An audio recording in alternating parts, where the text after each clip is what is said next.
আজ আমি জুঁই আর জবা দুটোর একসাথে পটিং করব।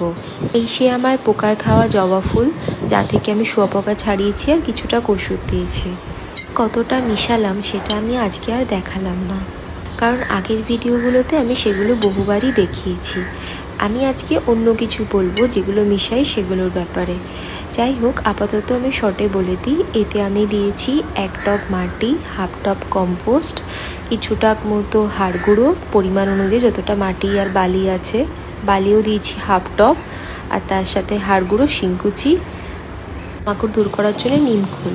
ফাঙ্গিসাইড আমি এখন দিইনি, ওটা আমি পরে দেবো। কি মনে করে গাছ বসাতে গেলে এত কিছুর কি দরকার আছে, মাটিতে গাছ গুঁজে দিলেই তো হয়ে যাবে। কিন্তু না, কারণ টবের নিজস্ব বাস্তুতন্ত্র থাকে না, যেটা মাটির থেকে থাকে।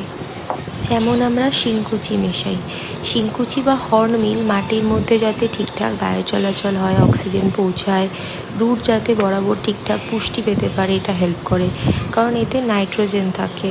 আবার হাড় গুঁড়ো মেশাই আমরা, হাড় গুঁড়োতে ক্যালসিয়াম থাকে, যাতে ফুল ফল দুটোই বৃদ্ধি করে এবং রুটকেও শক্তিশালী করে।